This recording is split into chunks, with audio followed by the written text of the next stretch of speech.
አብዛኛው ተማሪ ሊጠነቀቀው የሚገባው የመጀመሪያው ነገር አሉታዊ ኃይልን መጠንቀቅ ነው። አሉታዊ ኃይል በእኛ ሀገር አባባል ድግምትን፣ አይንን ናስን እና አይነ ጥላን በአንድ አድርጎ የሚይዝ ጥቅል ስም ነው። አብዛኛውን ጎበዝ ተማሪ ገና ብቅ ከማለታቸው የውሃ ሽታ እያደረገ ያስቀራቸው ይሄ ነው። ብዙዎቹ የህይወት መዘጋጋት፣ የአእምሮ መበታተን፣ የሀሳብ መበታተን፣ የትምህርት ፍላጎት ወይም ተነሳሽነት ማጣት፣ ድንገተኛ የሆነ የትምህርት ጥላቻ መሰማት፣ እንዲሁም በምታቀዱት እቅድ ላይ የእቅድ የማዘግየት ወይም ደግሞ ባቀዳችሁ ሰዓትና ጊዜ ላይ ያንን ጊዜ ጠብቃችሁ መስራት አለመቻል አብዛኛውን ጊዜ የዚህ የውስጣዊ ተጽዕኖ ምልክቶች ሊሆኑ ስለሚችሉ ወደ ሃይማኖታዊ ቦታዎች በመሄድ ትክክለኛ ሕክምናዎችን ማግኘት ትችላላችሁ። አብዛኛውን ጊዜ እነዚህን አሉታዊ ኃይሎችን ሳይንስ አያውቃቸውም፣ አያከማቸውም።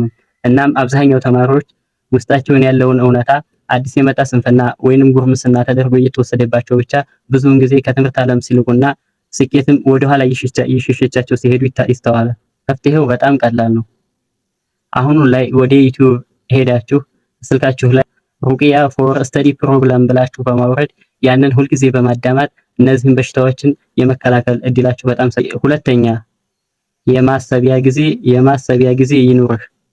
አብዛኛው ጎበዝ ተማሪ የማንበቢያ ጊዜ ይኖረዋል፣ የማጥኛ ጊዜ ይኖረዋል። እንዲሁም የመጫወቻና የመዝናኛ የእንቅልፍ ሰዓትን እንድትመድቡ አብዛኛው ሰው ይመክራችኋል። ግን ሰውን ሰው ያደረገው መሸምደዱ ሳይሆን ማሰቡ ነው። እናንተም ሁልጊዜ ውጤት ለማምጣት የምታስቡበት ሰዓት ሊኖራችሁ ይችላል እንጂ የእናንተ ህይወት ከየት ወዴት እየሄደ እንደሆነ ለማሰብ ጊዜ ሰጣችሁም አቅዳችሁም ላታውቁ ትችላላችሁ። እውነታው ግን ጊዜ ሰጣችሁ መወሰን፣ ጊዜ ሰጣችሁ በምታስቡት ሰዓት ህይወት ከየት አንስታ ወዴት ይዛችሁ እየሄደችና በህይወታችሁ ላይ ነገ ምን ሊያስፈልጋችሁ እንደሚችል ዛሬ ላይ ደግሞ ያንን ፍላጎታችሁን ለማሟላት የትኛውን እያሳካችሁ እንዳለና የትኛውን ማሻሻል እንዳለባችሁ እንድታስቡ ያደርጋችኋል። ሶስተኛ ጠያቂ ሁኑ። ጎበዝ ማለት ትክክለኛ መስን የሚመልስ ብቻ ሳይሆን ለህይወቱ የሚሆነውን ትክክለኛ ጥያቄ መጠየቅ የሚችል ማለት ነው። ለመጠየቅ የምትለፉትን ያክል ለመጠየቅ የምትለፉ በጣም ብዙ ነገሮችን ታተርፋላችሁ። መጠየቅ ካለባችሁ ደግሞ የኤክስ ዋጋ እንዴት መጣ የሚለውን ሳይሆን ኤክስ ዋጋ ለምን መጣ የሚለውን መሆን አለበት። የኤክስ ዋጋ ለምን መጣ የሚለውን መሆን አለበት።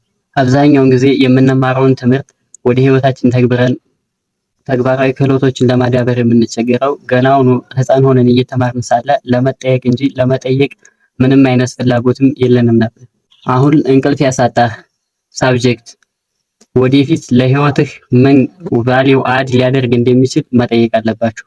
ጎበዝ ከሆናችሁ መጠየቅን ብቻ ሳይሆን መጠየቅንም መለማመድ አለባችሁ። አራተኛ ተግባራዊ ወይም ስኪል ያለው ተማሪ ሆኑ። ከትምህርት ዓለም ወጣችሁ የራሳችሁን ህይወት ልትጀምሩ ስትሉ ህይወት ስንት አመጣህ ብላ ሳይሆን የምትጠይቀው ህይወት እንዴት መጣህ ብላ መጠየቅ ትጀምራለች። ያን ጊዜ ህይወት የምትጠይቃችሁን ጥያቄ በሙሉ መመለስ የምትችሉት ገና ህፃን እንዳላችሁና ትምህርት ቤት ላይ እንዳላችሁ ተግባራዊ የሆነ ክህሎትን በማሳየት ብቻ ነው። ላይ ካሉ ተማሪዎች በሙሉ እናንተ አንደኛ የወጣችሁበት ነገር የአሳ እንቁላልን በመሸምደድ ወይንም ደግሞ የሞተ ሰው ታሪክን በስንት ዓመተ ምህረት እንደተወለደና በስንት ዓመተ ምህረት እንደሞተ ብቻ በማጥናት ከሆነ ወደፊት ከትምህርት ዓለም ስትወጡ 49ኛም ወይም መጨረሻ ያወጣው ተማሪና እናንተ እኩል ናችሁ። ምክንያቱም ሁለታችሁም የማይጠቅማችሁን ነገር ብቻ ሸመደዳችሁ እንጂ ወደ ህይወታችሁ ለውጣችሁ የምትጠቀሙት ነገር የለም። ስለዚህ ጎበዝ ተማሪዎች ከሆናችሁና አብዛኛውን ጊዜያችሁን በትምህርት ላይ ካሳለፋችሁ መጠየቅ ያለባችሁ እያንዳንዷ ቶፒክስ ህይወታችሁን ለመለወጥ ተጠቅማለች ወይ የሚለውን መሆን አለበት። የዛሬ 100 ዓመት በፊት ያለፈበትን የፈረንጅ ቀመር በመሸምደድ ብቻ ህይወታችሁን ልለውጡት አትችሉም።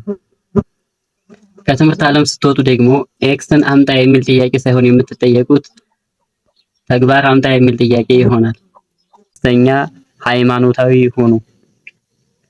ሳይንሳዊ መጽሐፍን እየሸመደደ ሃይማኖታዊ መጽሐፍን እንደሸሸ ሰው የተሸወደ የለም።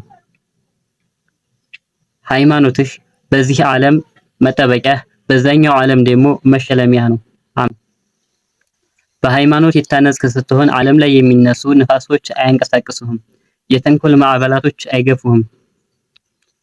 ምክንያቱም እነዛ የሰበሰብካቸው የሃይማኖት መጽሐፍቶች፣ እነዛ ስታጠናቸው የነበርከው የሃይማኖት ዕውቀቶች በልብህ ላይ ኢማንን በመዝራት አንተን ዋጋህን ከፍ ሚዛንህን ደግሞ ከበድ ያደርጉታል። ሃይማኖትህ ህይወት ባህር ስትሆን መሻገሪያ መርከብ ይሆናል። ህይወት በቀን ስትጨልም ባትሪ ወይም ማብራት ሆኖ ይመራሃል። ስለዚህ ለትምህርትህ ትኩረት ሰጥተህና ጎበዝ እንደሆንከው ሁሉ በሃይማኖትህም ላይ ጠንክረህ ጎበዝ መሆን አለብህ።